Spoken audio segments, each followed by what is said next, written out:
오늘은 지난 시간에 이어서 이삭이 만난 하나님 살펴보려고 합니다. 지난 시간에 아브라함의 하나님에 대해서 우리가 좀 살펴봤는데요. 오늘은 이삭. 모리아산 사건은 이삭의 인생을 바꿔놓는 굉장히 충격적인 또 굉장히 큰 경험이었겠죠. 누가 생각해도. 그렇죠? 자기에게 칼을 들이대는 아버지를 목격한 경험한 것이었기 때문입니다. 그래서 그 이후에 지난주에 잠깐 살펴봤듯이 아브라함과 좀 이렇게 떨어져 살게 되는 좀 그런 모습들도 그려지고 있습니다. 이 이야기는 굉장히 유명한 이야기이기 때문에 오늘도 제가 지금 본문을 읽으면서 여러분들도 그렇겠지만 정말로 조직신학적이고 막 이렇게 믿음적으로 설교할 게 너무 많아요. 막 수두룩한 본문이에요. 그럼에도 불구하고 우리가 그런 방향으로 안 가고 다르게 한번 멈춰서서 조금 더 보자 이런 겁니다. 이번에는. 근데 22절에 보면 이렇게 돼 있어요. 하나님이 그에게 9절에 보면 20절 9절 하나님이 그에게 일러주신 곳에 이른지라 이에 아브라함이 그곳에 제단을 쌓고 나무를 벌려놓고 그의 아들 이삭을 결박하여 제단 나무 위에 놓고 아주 자연스럽게 막 싸면서 이삭을 이렇게 결박한 것처럼 돼 있어요. 근데 지난번에 봤더니 이삭의 나이가 한 20대 됐잖아요. 어떻게 이렇게 그 일이 진행됐을까? 이렇게 아무런 불협 없이. 저는 가장 합리적인 해석은 이런 것 같아요. 아브라함이 이삭에게 하나님이 주신 명령을 이야기했을 것 같아요. 언제? 요때쯤. 올라갈 때까지는 얘기 안 했어요. 그러니까 양은 어디 있어요? 얘기 안 했잖아요. 하나님 준비하셨어. 근데 갔는데 딱 도착해서 그래서 9절에 보면 하나님이 그에게 일러주신 곳에 이른지라. 요가 이제 그 다음에 좀 쉼표가 길 것 같아요. 이르렀어요. 그런 다음에 어땠을까요? 이제 아들아 좀 앉아봐라. 얘기를 하지 않았을까요? 그래야 그 뒤에 스순이 이렇게 그냥 이삭의 그 순종 뭐 이런 모습들도 좀 이해가 돼요. 그냥. 그래서 가장 그게 합리적인 해석인 것 같아요. 그렇게 해석하는 신학자도 있는데 그런 것 같아요. 저도.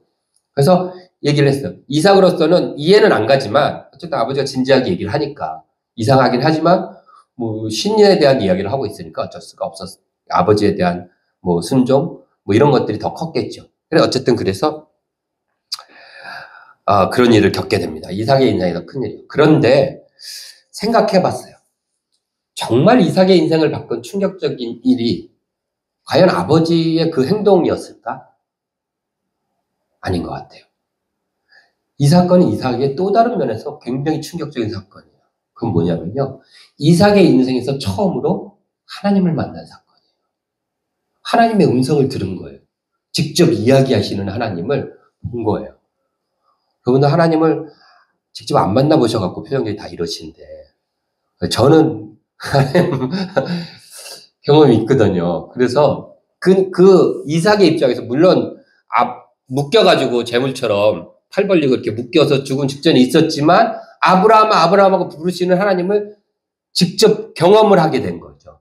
지금까지는 어려서부터 이삭이 제일 많이 들은 얘기가 뭐였을까요? 너는 하나님이 만들어두신 애야. 이 얘기 하지 않았을까요? 자연스럽게 볼 때마다 자기 엄마 사라도 그렇고 아빠도 그렇고 주변 하인들도 아이고 도련님은요 하나님께서 해주신 100살 때 나셨어요. 막 이런 얘기 맨날 귀에 모시고 듣게 하는데 과연 그 하나님 누구니? 만난 적이 없어요. 직접 이삭이. 그런데 하필 이때 이 모습으로 전혀 예상치도 않은 그 순간에 하나님의 음성을 듣는 거예요. 물론 자기한테 한 얘기는 아니에요. 근데 아버지 아브라함한테 얘기하는 아버지가 막 찔러온다. 하나님이 아브라함아 그러고 말리는 게 마치 사람과 사람이 이야기하듯이 신이 이야기하는 소리가 들리는 거예요. 사도 바울이 다메섹 도상에서 예수 그리스도를 만났을 때와 똑같은 충격이 이삭에게는 있었을 거라고. 그것이 이삭의 삶을 바꾸는 가장 큰 경험이지 않았을까라는 생각이 들었어요.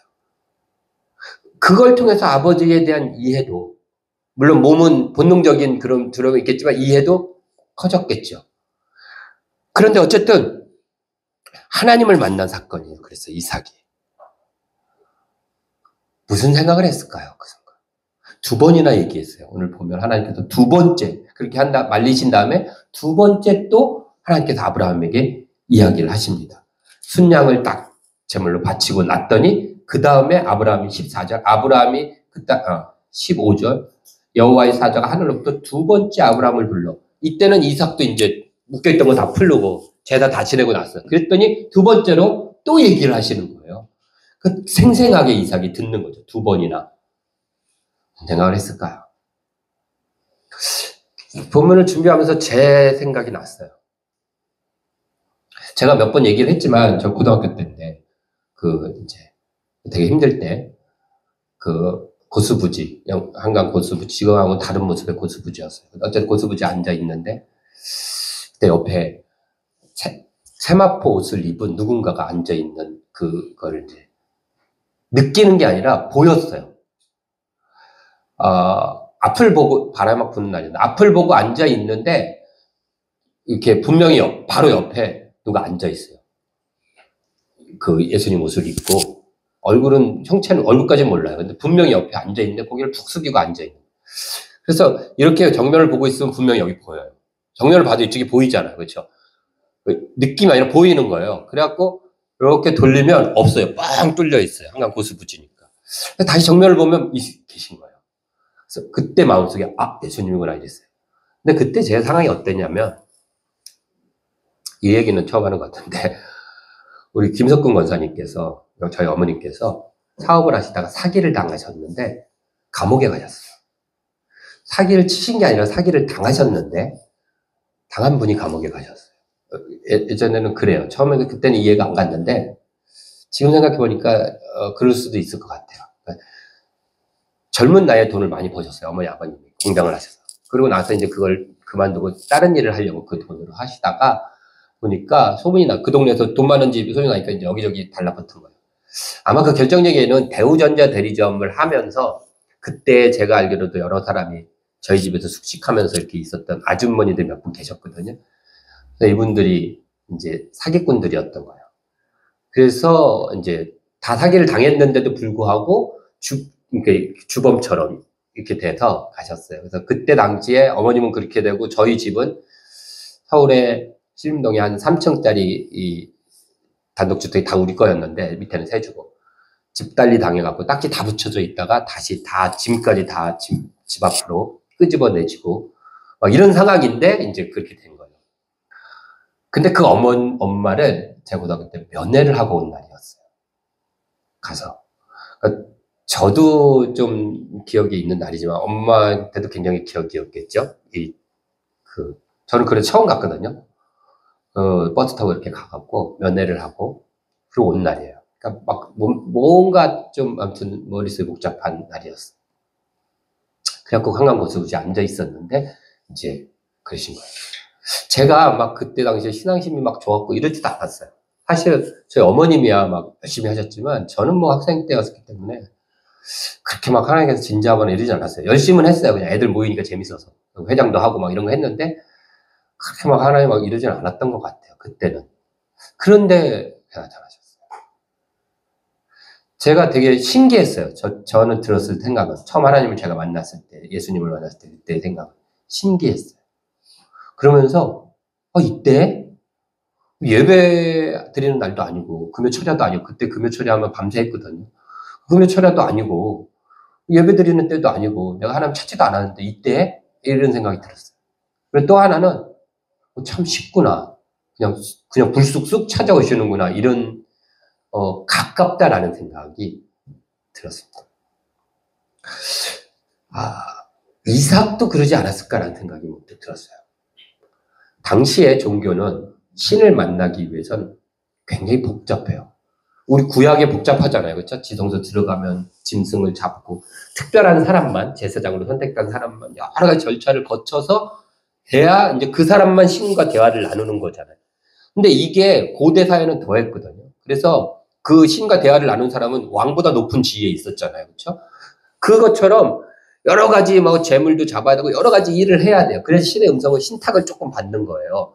거기다가 무슨 주술 같은 거, 주문 같은 걸 안 틀리게 외워야 되잖아요. 우리 다 영화에서 보잖아요. 그렇죠? 그게 완성이 되어져야지 그나마 신과 접촉이 되고 음성을 듣고 신탁을 받는 거예요. 그게 보편적인 사회였다고요. 하다못해 자기 자식이라도 죽여야지 신이 뭐라도 한마디 해주는 이런 사고를 갖고 있었어요. 그런데 그런 것도 없어요. 제사를 지내기도 전이에요. 근데 갑자기 하나님께서 마치 옆집 아저씨처럼 아브라함아 막 부르면서 말리시고 얘기를 하시는 거예요. 갑자기 음성이 확 들리는 거죠. 이때 이삭이 느낀 거예요. 참 우리 아버지가 섬기는 여호와라는 하나님은 나와 참 가까운 분이시구나라는 생각은 했을 것 같아요. 그래서 가까이 계신 분인 거예요. 어떤 그 필요 없이 그냥 훅 다가오시는. 아브라함이 느꼈던 하나님이 어려운 분이었다면 아브라함은 참 하나님을 어려워했던 것 같아요. 제 느낌은 그래요. 그래서 아브라함은 가는 곳마다 뭘 했냐면요. 제단을 쌓아요. 한번 볼까요? 창세기 12장 7절 같이 읽어봅시다. 시작. 여호와께서 아브라함에게 나타나 이르시되 내가 이 땅을 내 자손에게 주리라 하신지라 자기에게 나타나신 여호와께 그가 그곳에서 제단을 쌓고 다음 절이 8절이에요. 바로 그 다음 절. 또 읽어봅시다. 거기서 베델 동쪽 산으로 옮겨 장막을 치니 서쪽은 베델이여 동쪽은 아이라. 그가 그곳에서 여호와께 제단을 쌓고 여호와 이름을 부르더니 처음에 제단을 쌓았어요. 그런데 거기서 또 동쪽으로 올려서 거기서 또 처음 한 게 뭐예요? 또 제단을 쌓는 거예요. 13장에 가면요. 이런 얘기가 있어요. 제가 읽을게요. 그가 네게부에서부터, 네게부는 아까 이삭이 머물던 사막이라고 그랬어요.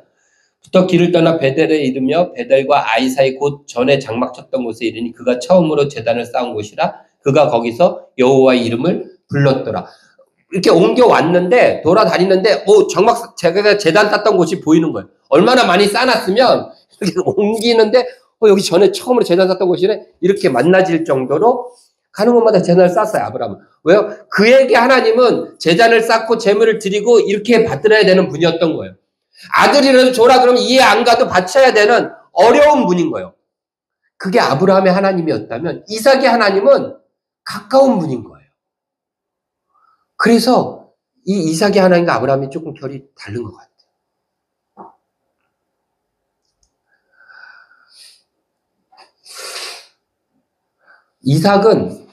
근데 이삭의 인생을 보면요. 이삭이 제일 오래 살거든요. 아브라함과 이삭과 야곱 중에 이삭이 제일 오래 살아요. 그런데 이삭의 인생은 별로 기록이 없어요. 제일 짧아요. 그리고 이삭만 나오는 내용은 창세기 26장 하나예요. 그래서 이삭에 대해서 이삭의 인생에서는 하나님 개입한 게 별로 없는 것 같다. 그 26장도 맨날 우물 파는 이야기만 쭉 나오잖아요. 7번 우물을 파는 이야기. 그게 좀 없는 것 같다. 이렇게 했어요. 그다가 이번에 다시 한번 이 본문을 준비하면서 23장부터 이렇게 쭉 읽어나가면서 이삭과 관계된 사건들을 한번 시간대별로 정리를 해봤어요. 그랬더니 조금 발견되어지는 게 있어요. 제가 이거 표를 만들어서 띄웠어야 되는데 그냥 여러분들이 따라오시면 좋을 것 같아요. 제가 주지를 않았어요. 자, 모리아산에서 지난번에 봤던 지금 오늘 본문의 이 사건이 이삭이 몇 살 때예요? 20살이라고 합시다. 20세 때. 그리고 나서 이삭이 또 등장하는 게 25장이라 그랬어요. 제가 지난주에도 이건 우리가 살펴봤어요. 자기 부인, 그렇죠? 리브가를 부인으로 맞이할 때 그때 이제 사막에 있다 온다 그랬잖아요. 그렇죠? 25장 20절을 보시면 따라오세요. 오늘은 설교 길지는 않습니다. 자, 20절 읽어봅시다. 이삭은 40세의 리브가를 맞이하여 아내를 삼았으니 이삭이 이삭이 등장하는 게 이건데 결혼하는 건데 몇 살이래요? 40살. 그럼 몇 년 흘렀어요? 20년이 훅 지나갔어. 이삭의 나이 속에서. 그렇죠? 그런데 더 재밌는 건 더 빨리 지나가요.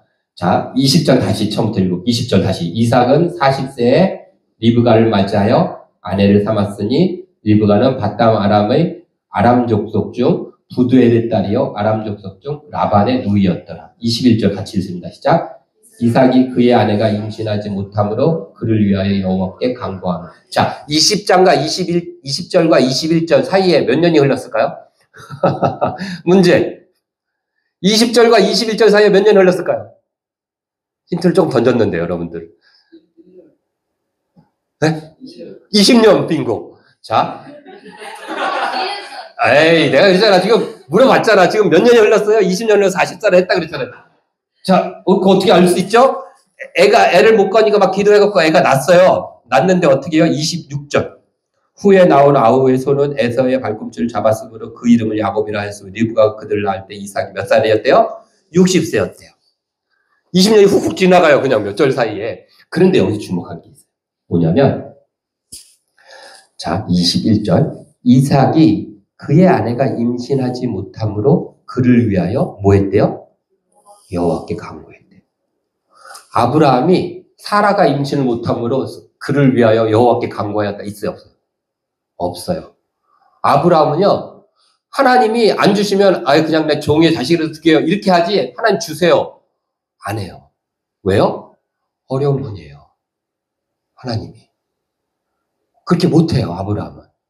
사라를 위해서 간구 안 해요. 간구할 법 하잖아요. 근데 이삭은 너무 자연스러워요. 20년 흘렀는데 리브가가 애를 못 빼니까 하나님한테 얘기해요. 하나님 얘기해주세요. 간구했대요. 그랬더니 또 하나님이 그 얘기를 들으셨어요.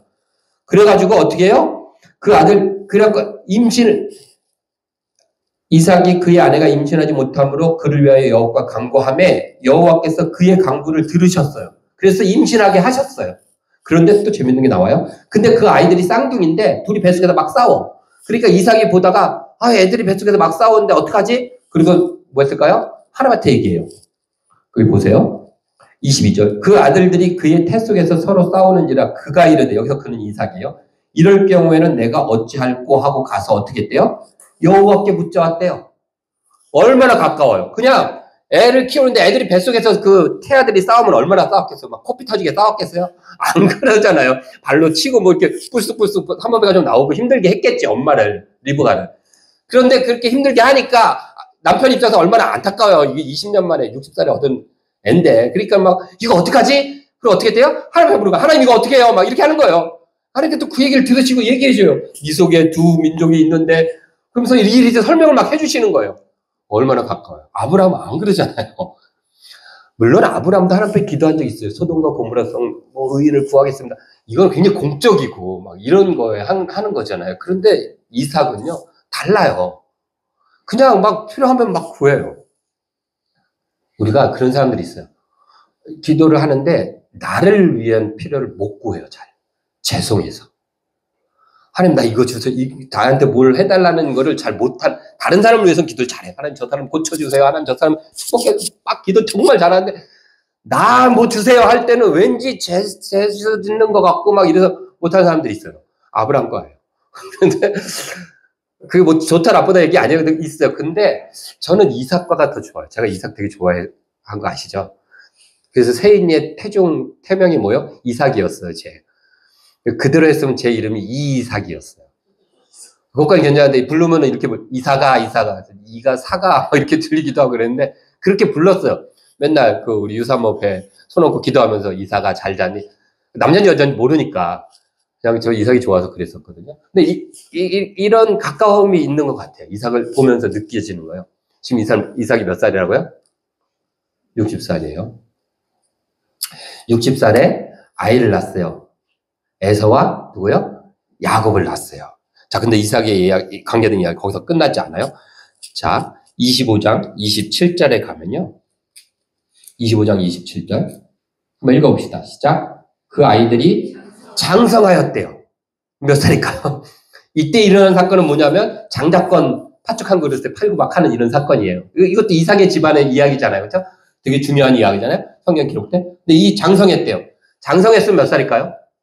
대충 20살 합시다. 그러면 또 얼마 흘렀어요? 20년이 또 흘렀어요. 이삭은 몇 살? 80살. 이야, 잘 간다. 그러고 났어요. 그러고 나서 그 다음에 어떤 일이 일어나면 에서가 결혼을 해요. 그 아들이. 큰 아들 에서가. 그게 어디 나오냐면요. 창세기 26장 34절. 창세기 26장 34절. 에서가 결혼해. 읽어봅시다. 시작. 에서가 40세에 해쪽 속 부에리의 딸 유딕과 해쪽 속 엘론의 딸 바스맛을 아내로 맞아 들였더니. 에서가 몇 살에 결혼했어요? 40살. 아까 장성하면 몇 살? 또 몇 년 흘렀어요? 20년. 와, 놀라워요. 막 20년씩 팍팍팍 넘어가는데 이게 또 놀랍게 20년씩 넘어가는 느낌이네. 그렇죠? 60살 장성했어요. 그 다음에 에서의 결혼인데 아들 결혼. 이때 몇 살이에요? 이삭은 100살. 네, 나이 많았죠? 그러니까 에서 결혼했어요. 그 다음에 27절이 뭐예요? 27장 1절. 이삭이 나이가 많아 눈이 어두워. 나이가 많죠? 100살 됐으니까. 아브라함도 벽에 100살 되니까 내가 늙었는데 뭘. 그때도 100살은 나이 많은 나이예요. 그렇죠? 그렇게 된 거예요. 그래서 이제 그 야곱이 떠나게 되죠. 야곱이 이 에서와의 이런 축복받는 사건으로 인해서 야곱이 이제 도망쳐서 가잖아요. 자기 외삼촌 라반의 집에 갔어요. 거기서 몇 년간 있다가 돌아올까요? 100살 때쯤 이제 헤어져도 간 거거든요. 축복해주고. 몇 년간 있다 돌아올까요? 이 정도 했으면 사람이 눈을 감고도 한번 찍어볼 만하지 않을까요? 몇 년 만에? 20년. 예, 맞습니다. 그래서 창세기 31장 38절에 보면 자기를 이렇게 쫓아오는 자기 외삼촌 라반한테 얘기해요. 아니, 내가 외삼촌 집에서 20년 동안 이렇게 일했는데 이렇게 얘기를 해요. 그러니까 20년 만에 돌아간다라는 얘기가 거기 이렇게 기록되어 있습니다. 이게 되게 재밌죠? 20년 단위로 이삭의 인생이, 이삭이 제일 오래 살았다 그랬는데 별로 없는 것 같은데 이러고 보니까 한 6가지가 이렇게 팍팍팍팍 이삭과 관계된 인생이 있어요. 한 가지 그 옵션으로 또 생각해 볼게. 이삭의 어머님 사라가 127살에 죽어요. 우리가 이제 보면 성경에 나오거든요. 24장인가 1절에 127세에 죽어요. 이때 이삭의 나이가 몇 살일까요? 사라가 아브라함보다 10살 어려요. 37살이에요. 그래서 그렇죠? 이렇게 알 수 있는 거예요. 우리가 성경을 보면 127세에 죽었더라 사라가 그게 돼 있어요. 그러면 사라가 90세에 이삭을 낳거든요. 37살. 이삭이 40살에 결혼했으니까. 그 뒤에 나오는 얘기가 사라가 죽고 나서 아브라함이 종을 보내서 리브가를 데리고, 그러니까 이게 한 2, 3년 흐르는 거죠. 그러니까 대충 이게 시간 테이블이 맞는 거예요. 아브라함은 몇 살이 죽죠? 175살. 몰라도 돼요. 저도 지금 설교 준비하면서 다시 확인한 거니까. 그 175살에 죽었어요. 그러면은, 그때 당시에 이삭의 나이는 75세. 75세면 이삭이 몇 살에 애들 낳았어요? 60살에 낳았다 그랬어요. 그러면은 야곱가에서는 15살. 15살, 이삭은 75세, 그때 할아버지 아브라함의 장례를 치른 거예요. 그러니까 야곱가에서도 아브라함의 영향을 받고 컸겠죠. 그렇죠? 이런 식으로 보면은 제가 왜 이런 걸 해요? 이렇게 하면 이야기가 그냥 이야기 속의 소설 속의 이야기가 아니라 현실에 살아간 사람들의 가족의 이야기가 올 수도 있게끔 잘 살펴보는 거예요. 성경도 그렇게 기록해주고 있으니까 나이들은. 그렇죠? 자, 이렇게. 자, 이걸 통해서 이제 결론만 내리면 돼요. 전 이런 생각이 들었어요. 이삭의 그 긴 인생이 짧지만 되게 단순하지만 그 속에 왜 20년씩 이렇게 텀하면서 이렇게 하나씩 턱턱턱 찍고 갔을까? 저한테 드는 생각이 이런 거였어요. 그 한결같다라는 느낌을 줬어요. 변함이 없고 그냥 이렇게 20년씩 뚝뚝뚝 가지만 그 관계가, 그 상황이 그냥 흔들림 없는 거예요. 쭉 가는 거죠. 하나님과의 그 가까움이 그의 그 인생을 그냥 변함없이 쭉, 그 한결같이 변함없이 그냥 이삭의 인생 속에서 가까이 계신 그 하나님의 그 모습, 하나님을 가까이 느낀 만큼 이삭의 삶도 하나님과 가까워져서 그냥 변함없이 한결같이 쭉 가는 그런 모습들이 느껴졌어요. 물론 그 안에 뭐 자식들이 다투기도 하고 막 이렇게 하지만 큰 적이 없이 그냥 그것들도 쭉 가는 거예요. 힘들지 않게. 이삭이 우물을 7번 파는 것도 그렇잖아요. 그냥 파다가 사람들이 와갖고 나 가라 그러면 그냥 가요. 또 가고. 이삭이 26장에 창세기 26장에 보면 우물을 파게 되는 시점도 그랄로 가서 그러거든요. 그때 흉년이 돼서 가게 되는데 그것도 2절부터 보면 하나님께서 이삭한테 얘기해요. 이 땅 떠나지 말고 애굽 가지 말고 이 땅에 있어. 그러니까 그랄로 가요. 그러니까 무슨 일이 생기면 하나님이 얘기하면 그냥 가는 거예요. 하고 거기서 지내는 거예요. 그럼 뭐가 막 싸우면 뭐 그래 니네 가져. 간다니까 또 파면 또 나오고 그리고 또 쫓아오면 또 그 주고 또 가서 또 파면 또 나오고 뭐 이렇게 되는 거죠. 그래서 야, 이 하나님과의 그 친밀함, 가까움이라는 게 이삭의 그가 섬겼던 그 하나님의 모습은 그런 삶을 보여주고 있는 게 아닌가라는 생각이 들었어요. 마치 예수님이 하나님과 지극히 가까우셨던 것처럼, 그렇죠? 그 이삭의 모습 속에서는 그 모습이 굉장히 많이 읽혀지는 것 같습니다. 그래서 결론을 맺자면 이삭이 만난 하나님은 가까우신 분이다. 저는 하나님을 알아갈수록 하나님이 두렵고 어려워요. 더 두렵고 더 어렵습니다. 그래서 제가 그 청년들이나 저희 아이들도 그렇고 또 여러분들한테도 했을 거예요. 하나님은 무서운 분이시다. 아니, 무서운 분이 아니에요. 두려워해야 될 분이시다. 그 말을 성경적 우리가 익숙한 언어로 하나님을 경외한다. 이렇게 얘기하는 거예요. 그 얘기를 꼭 먼저 시작을 합니다. 근데 저도 그래요. 두려워지고 알수록 더 하나님이 경외스럽고 두렵습니다. 그러면서 또 반대적으로 하나님을 알아갈수록 하나님 가깝게 느껴져요. 참 이율배반적인데 하나님이 두려워요. 어려워요. 두렵기보다는 어렵죠. 하나님이 굉장히 어려운데 알아갈수록 어려우면서 한편으로는 그 하나님이 가깝다라는 느낌이 들어요. 이 묘한 그 이중성이 하나님을 알아갈수록 느껴지는 감명 같아요. 이게 아브라함이 느꼈던 또 이삭이 느꼈던 이 두 가지의 모습이 우리 신앙 성향에 다 있지 않을까. 그래서 우리가 아브라함의 하나님, 이삭의 하나님, 야곱의 하나님이라고 부르는 걸 수도 있겠다는 생각이 들어요. 어쨌든 첫 번째는 하나님 가까우시다. 또 하나는 이삭의 삶을 통해 우리가 읽어지는 게 하나님은 한결같은 분이시구나. 하나님의 한결같고 변함이 없다. 그분이 나랑 가까이 계시다라는 이 사실이 저와 여러분들에게 정말 큰 힘이 되었으면 좋겠습니다. 이게 큰 힘이 돼야 믿음이 있는 거예요. 믿음이 있을수록 이 말이 세상 어떤 것보다도 큰 힘과 도움이 실질적으로 돼요. 그의 삶에. 믿음이 없는 사람은 백날 들어도 그래. 머리로는 끄떡 그러는 거지. 논리적으로 알아도 마음 계속 불안해. 근데 이게 정말 믿음이 있는 사람들은 이 하나님이 정말 여러분들 가까이에서 변함없이 여러분들을 이끌고 계십니다. 라는 게 믿어지면 믿어질수록 감격스럽고 안정되고 편안해지는 거예요. 샬롬을 느낄 수 있는 거예요. 이건 각자의 믿음의 크기에 달려있는 거예요. 그래서 이게 이렇게 믿음이 이제 계속 가다 보면 어떤 일이 생기든 간에 하나님께 맡기게 되고 하나님께 맡기세요 라는 말을 하게 돼요. 저는 신앙의 초창기 때는 그랬어요. 이 권사님들이나 저희 어머님 특히 뭐만 하면은 하나님께 맡겨라. 큰 뻔뻔한 얘기가 하나님께 맡기는 건 맡기지만 내가 할 일은 내가 해야죠. 맨날 그런 생각이 마음속에서 막 이렇게 올라왔거든요. 그랬는데 제가 그 나이쯤 되니까 제가 똑같은 말을 하면서도 내가 이 말을 하면 분명히 제가 나랑 똑같이 느낄 텐데 하면서도 그 말밖에 답이 없어요. 그게 답이야. 네. 왜냐면 그게 진짜 정답이니까. 하나님에게 맡기는 거예요. 그러니까 하나님은 변함없어요. 정말 믿을 수 있는 분이에요. 그럼 믿을 수밖에 없어요. 그 하나님이 나를 한결같이 이끌고 가실 것이고 이끌고 계시다라는 그 확신으로 위로받으시는 저 여러분 되었으면 좋겠습니다. 기도합니다.